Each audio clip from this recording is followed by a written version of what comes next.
வணக்கம் ஸ்டூடெண்ட்ஸ். இப்போ இந்த வீடியோவில் நம்ம எதை பற்றி பார்க்க போகிறோம் அப்படின்னா 10th மேக்ஸ் எக்ஸசைஸ் நம்பர் 4.2ல் இருக்கக்கூடிய 12th சம் தான் பாருங்கள். 12th சம்மில் என்ன சொல்லியிருக்காங்கன்ட்டு, construct a triangle PQR in which QR equal to 5 cm, angle B equal to 40 degree and the median PG from P to QR is 4.4 cm கொடுத்துட்டு அடுத்து என்ன கேட்டிருக்காங்கன்னா போன சமோட இது extra find the length of the altitude from P to QR. ஓகேங்களா, P to QR இருக்கக்கூடிய altitude வந்து எவ்வளவு அப்படின்றத கேட்டிருக்காங்க. ஓகேங்களா, ஸோ இதைத்தான் இப்போ வரைய போகிறோம், வாங்க பார்க்கலாம். ஸோ இப்போ அவங்க கேட்டிருக்கக்கூடிய ட்ரையாங்கிள் என்ன அப்படின்னு பார்த்தீங்கன்னா PQR. ஓகேங்களா, QR வந்து 6.5 சென்டிமீட்டர் கொடுத்துட்டாங்க. சாரி QR வந்து 5 சென்டிமீட்டர் ஒன்லி. ஓகேங்களா, 6.5 கிடையாது, 5 சென்டிமீட்டர் 05. QR வந்து 5 சென்டிமீட்டர் கொடுத்துட்டாங்க. இந்த ஆங்கிள் B வந்து எவ்வளோ கொடுத்துருக்காங்க அப்படின்னா 40 டிகிரி கொடுத்துருக்காங்க. அதுக்கப்புறம் இந்த Bயில் இருந்து ஜின்ற ஒரு பாயிண்ட்டு, அதுக்கு ஒரு லைனு எங்கே அப்படின்னா அந்த QRல அந்த G இருக்குது. ஓகேங்களா, ஸோ இந்த மாதிரி ஒரு ஜின்ற ஒரு பாயிண்ட்டை வச்சு இதையும் கனெக்ட் பண்ணியிருக்காங்க P to G.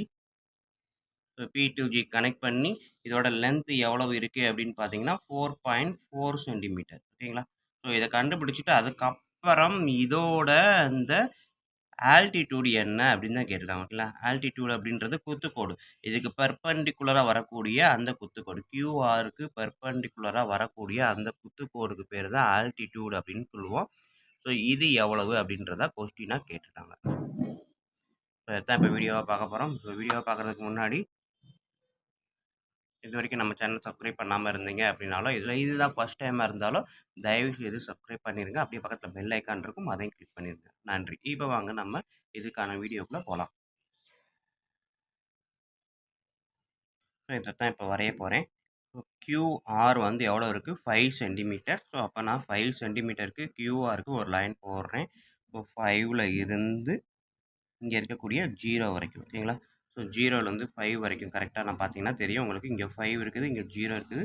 ஸோ இங்கே ஒரு டாட் வச்சுக்கோங்க, அதே மாதிரி இங்கே ஒரு டாட். ஓகேங்களா, ஸோ இது வந்து Q அப்படின்னா இது வந்து R. ஓகேங்களா, தென் நெக்ஸ்ட் என்ன சொல்லியிருக்காங்க, 40 டிகிரியில் P வரைய சொல்லியிருக்காங்க. ஸோ அப்போ நான் என்ன பண்ணுறேன் அப்படின்னா ஆல்டர்னேட் பைசெக்டர் தியரம் படி இந்த சைடு டவுன்வர்ட்ஸில் நான் வரைய போகிறேன். ஸோ இங்கே வந்து நம்ம ப்ரொடெக்டரை யூஸ் பண்ணி Qன்ற இடத்துல டாட்டை வச்சுக்கோங்க. இந்த லைன் பார்த்தீங்க அப்படின்னா இங்கே இருக்கக்கூடிய கடைசி லைனும் அதுவும் கரெக்டாக ஓவர்லாப் ஆகிற மாதிரி, ஒரே லைனாக வர்ற மாதிரி, மேலே இருக்கிற மாதிரி. இந்த 0வில் பார்த்தீங்கன்னா அந்த லைன் உள்ளே தெரிகிற மாதிரி எடுத்துக்கிட்டிங்க அப்படின்னா நம்மளுக்கு தேவை 40 டிகிரி. அப்படின்றப்ப இந்த 0வில் வந்து கவுண்ட் பண்ணுங்க, 0, 10, 20, 30, 40. ஸோ இந்த 40ல் நான் ஒரு டாட் வச்சுக்கிறேன். ஓகேங்களா, ஸோ 40ல் டாட் வச்சதுக்கப்புறம் இந்த Qவையும் இந்த டாட்டையும் கனெக்ட் பண்ணுற மாதிரி ஒரு ரே போட்டு விட்றேன். ரேக்கு வந்து கீழே போட்டுக்கலாம். ஓகேங்களா, ஸோ இந்த ரே பார்த்தீங்கன்னா இது வந்து எவ்வளவு, 40 டிகிரி. ஓகேங்களா, ஸோ அகெயின் நான் இந்த ப்ரொடெக்டரை யூஸ் பண்ணி இந்த Qவையும், இது வந்து ஒரு ஒய் அப்படின்னு வச்சுக்கிட்டேன் அப்படின்னா QY. ஓகேங்களா, இந்த லைன் இந்த ரே வந்து QYன்னு வச்சுக்கிட்டிங்கன்னா QYயை பேஸாக வச்சு Qவை பாயிண்ட்டாக வச்சு நான் வந்து ப்ரொடெக்டரை யூஸ் பண்ணி 90 டிகிரிக்கு ஒரு டாட் யூஸ் பண்ணுறேன். ஸோ ப்ரொடெக்டர் யூஸ் பண்ணும்போது பார்த்தீங்கன்னா இந்த லைன் தெரியும் உங்களுக்கு, சிங்கிள் லைனாக தெரியும். 180ல் போட்டிருக்க லைனும் நம்ம வரைஞ்சிருக்க லைனும் கரெக்டாக ஓவர்லாப் ஆகிருக்கும். ஓகேங்களா, ஸோ அப்போ அங்கேருந்து 90 டிகிரிக்கு டாட் வச்சுக்கோங்க. 90 டிகிரிக்கு டாட் வச்சு இதை நான் கனெக்ட் பண்ணுறேன், ஒரு ரேவாக வரைகிறேன். ஓகேங்களா, 90 டிகிரி இங்கே இருக்குது. வரைகிறதுக்கு முன்னாடி இந்த டாட்டை கரெக்டாக வச்சுக்கோங்க. இந்த இடத்துல ஸ்கேல் அட்ஜஸ்ட் பண்ணிக்கோங்க. ரெண்டுமே கரெக்டாக இருக்கான்னு பார்த்துக்கிட்டு அப்புறம் லைன் போடுங்க. ஓகேங்களா, ஸோ இப்போ நான் வழக்கம் போல் போட்டேன். இது ஒய் டேஷ்னு வச்சுக்கோங்க. ஸோ இப்போ பார்த்தீங்க அப்படின்னா இந்த ஒய் டேஷ் QY அப்படின்றது 90 டிகிரி இருக்கும். ஓகேங்களா, ஸோ இதுக்கப்புறம் நம்ம என்ன பண்ண போகிறேன் அப்படின்னா பெர்பெண்டிகுலர் பைசெக்டர் தியரத்தை யூஸ் பண்ணி இந்த QRை ரெண்டாக வெட்ட போகிறேன். ஓகேங்களா, ஸோ QR எவ்வளோ இருக்கோ அதில் பாதிக்கு மேலே, ஆறில் பாதிக்கு மேலே அளவு எடுத்து ஆர்க்கு மேலேயும் கீழேயும், ஓகேங்களா, அப் அண்ட் டவுன். ஸோ அதே மாதிரி அதே அளவை வச்சு Qவில் வச்சு அப் அண்ட் டவுனு ஆர்க் வரைகிறேன். ஓகேங்களா, ஸோ இப்போ இது ரெண்டும் கட் பண்ணக்கூடிய இந்த பாயிண்ட்லேருந்து இந்த பாயிண்ட் வழியாக வரைய ஒரு ஸ்ட்ரெயிட் லைன் போடுறேன். இந்த பாயிண்ட்டுக்கு டாட் வச்சுக்கோங்க, இந்த பாயிண்ட்டுக்கு டாட் வச்சுக்கோங்க. ஸோ ஸ்ட்ரெயிட் லைன் போட்டு விட்டேன். ஸோ இது தொடுற இடம், இந்த நம்ம 90 டிகிரிக்கு போட்டோம் இல்லையா? QY டாஷ் இதுவும் இந்த பெர்பெண்டிகுலர் பைசெக்டரும் தொடக்கூடிய இடத்துக்கு பேரு ஓன்னு பேர் வச்சுக்கிட்டேன். இந்த இடத்துக்கு பேரு நான் என்ன வைக்கிறேன் அப்படின்னா, நமக்கு G அப்படின்னு அவனே சொல்லியிருக்கான். ஸோ அதனால இதுக்கு பேரு Gன்னு வச்சுக்கிறேன். ஓகேங்களா? ஸோ இப்ப நான் நெக்ஸ்ட் என்ன பண்ண போறேன் அப்படின்னா, காம்பஸ் எடுத்து இந்த ஓவ சென்டர் பாயிண்ட்டா வச்சு ஓகேங்களா? ஓவ சென்டர் பாயிண்ட்டா வச்சு OQ அப்படியே ரேடியஸா வச்சு ஓகேங்களா? OQவ ரேடியஸா வச்சு ஒரு சர்க்கிள் வரைய போறேன். ஸோ OQ ரேடியஸ்ன்றப்ப அதே ரேடியஸ் தான் ORம் அதே தான் வரும். ஓகேங்களா? ஸோ அந்த மாதிரி கரெக்ட்டா தொடுற மாதிரி வச்சு சர்க்கிள் நான் வரைய போறேன்.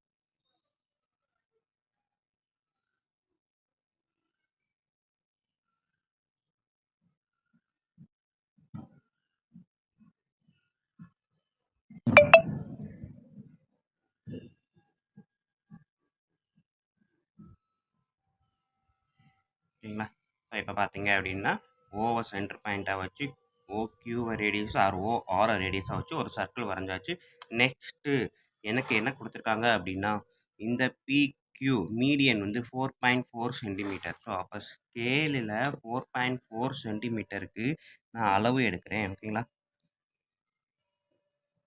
ஸ்கேலில் 4.4 சென்டிமீட்டர் சாரி இப்போ பாருங்கள் 4.4 ஓகேங்களா? இது 4 இது 4.5 இது 5 ஓகேங்களா? ஸோ அப்போ 4ல் இருந்து இன்னொரு 4 போட்டிருக்கா? ஸோ அப்போ 4th லைன் இதுதான் 4.4 இங்கேருந்து 0க்கு நான் அளவு எடுக்கிறேன்.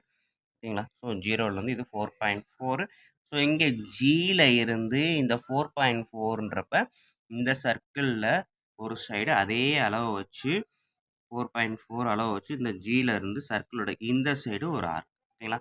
2 சைடும் ஆர்க் வரைஞ்சிருக்கேன். ஸோ நெக்ஸ்ட் என்ன பண்ண போகிறேன், இந்த ஆர்க் டச் பண்ணோம் இல்லையா? அதில் இருந்து இந்த ஜிக்கு அதுலேருந்து கியூக்கு ஒரு லைன் வரைஞ்சிருவோம். ஓகேங்களா? ஸோ அப்புறமா அதுலேருந்து ஆருக்கு ஒரு லைன் போட்டுருவோம். ஸோ இந்த பாயிண்ட்ல இருந்து ஆருக்கு ஒரு பாயிண்ட். ஸோ இதுதான் ட்ரையாங்கிள் QR. இது வந்து பாயிண்ட் P. ஓகேங்களா? இது P டேஷ் எதுக்காக அப்படின்னா நம்ம இந்த டைரக்ஷன் வரைஞ்சாலும் சரி இல்லை ட்ரையாங்கிள் இந்த டைரக்ஷன் வரைஞ்சாலும் சரி 2 டைரக்ஷனில் எதில் வேணாலும் வரையலாம் அதுக்காக தான். ஓகேங்களா? ஸோ இப்போ அவன் கேட்டிருக்க ட்ரையாங்கிள் PQR வரைஞ்சாச்சு. ஸோ இதில் பார்த்தீங்க அப்படின்னா அவன் கேட்டிருக்க மீடியன் ஓகேங்களா? ஸோ இதுதான் PG எவ்வளவு 4.4 சென்டிமீட்டர். இது எவ்வளோ இருக்குது 5 சென்டிமீட்டர். ஓகேங்களா? அடுத்தது நெக்ஸ்ட் என்ன கேட்டிருக்கான் அப்படின்னா ஆல்டிடியூட் கேட்டிருக்கான். ஆல்டிடியூட் அப்படின்றது இந்த டிகிரி இது பி இருக்கு இல்லையா? ஆங்கிள் பி இருக்கு இல்லையா? அதில் இருந்து இந்த கியூஆருக்கு பெர்பெண்டிகுலராக வரையக்கூடிய லைன் தான் ஆல்டிடியூடு. ஸோ பியிலேருந்து கியூஆருக்கு பெர்பெண்டிகுலராக ஒரு லைன் வரையணும் அப்படின்னா அப்போ இதை நம்ம வந்து எக்ஸ்டெண்ட் பண்ணால் மட்டும்தான் முடியும். ஓகேங்களா? ஸோ அதனால் எக்ஸ்டெண்ட் பண்ணிட்டேன். எக்ஸ்டெண்ட் பண்ணிவிட்டு இதில் இருந்து இதுக்கு பெர்பெண்டிகுலராக ஒரு லைன் வரையணும். ஸோ அந்த பெர்பெண்டிகுலர் லைன் எப்படி வரைய போகிறேன்னு பாருங்கள். ஸோ இந்த பியிலேருந்து காம்பஸை எடுத்து ஓகேங்களா? பர்ட்டிகுலராக இந்த லைனில் எனக்கு டச் பண்ணுற மாதிரி ஏதாவது ஒரு அளவை வச்சு ஒரு சின்ன ஆர்க் நான் வரைய போகிறேன். இப்போ பார்த்தீங்கன்னா ஒரு பர்ட்டிகுலராக சின்ன அளவு இந்த லைனில் 2 சைடு தொடுற மாதிரி நான் எடுத்திருக்கேன்.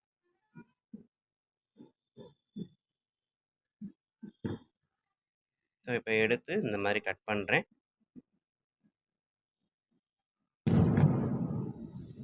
ஓகேங்களா? ஸோ இந்த டச் பண்ணக்கூடிய இடம் இந்த பாயிண்ட்டு இந்த பாயிண்ட்டு. அடுத்ததாக அந்த 2 பாயிண்டில் இருந்து பைசெக்டர் வரைய போகிறேன். ஸோ அப்போ இந்த மாதிரி அப் அண்ட் டவுனு ஆர்க் போடுவோம் இல்லையா? ஸோ அதே மாதிரி இந்த சைடு இந்த பாயிண்ட்டை எடுத்து அப் அண்ட் டவுனு ஆர்க் போடுறேன். இதுதான் ரெண்டையும் டச் பண்ணக்கூடிய லைனு சரி ஆர்க்கு. இப்போ இந்த ஆர்க் 2 ஆர்க்கு இந்த பாயிண்ட்டு வழியாக ஒரு ஸ்ட்ரெயிட் லைன் போடுங்க.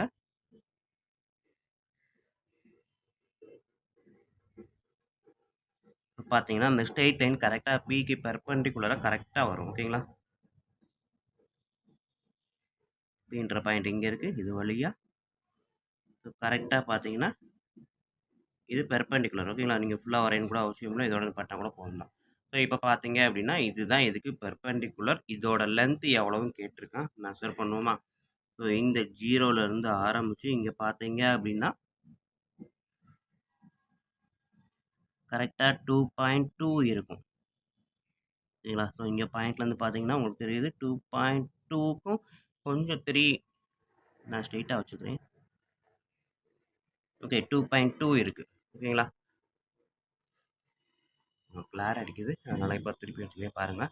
ஸோ மொத்தமா எவ்வளோ 2.2. ஸோ அப்போ இதுதான் வந்து 2.2 அப்படின்றத ஆல்டிடியூட் அப்படின்றத கன்ஃபார்ம் பண்ணிக்கலாம். ஓகேங்களா? ஸோ அந்த ஆல்டிடியூடுக்கு பேர் இது பி அப்படின்னு எடுத்துக்கிட்டிங்கன்னா, இதுக்கு வந்து என்ன பேர் அவன் குடுக்கல. நம்மளா எம் கூட வச்சுக்கலாம் இந்த பாயிண்ட்டுக்கு. ஸோ எம் அப்படின்றப்ப கீழே எழுதிக்கலாம். Altitude PM equal to 2.2 centimetre. ஓகேங்களா? ஓகே ஸ்டூடெண்ட்ஸ், இவ்வளோ தான் நம்மளுக்கு 12th எக்ஸசைஸ். பார்த்தீங்கன்னா உங்களுக்கு வீடியோ ஈஸியாக புரிஞ்சிருக்கும்னு நம்புகிறேன். அப்படி ஈஸியாக இருந்துச்சு புரியுற மாதிரி இருந்துச்சு அப்படின்னா கண்டிப்பாக லைக் பண்ணுங்கள், கமெண்ட் பண்ணுங்கள், உங்கள் நண்பர்களுக்கு ஷேர் பண்ணுங்கள். நன்றி. அடுத்த வீடியோவில் பார்ப்போம்.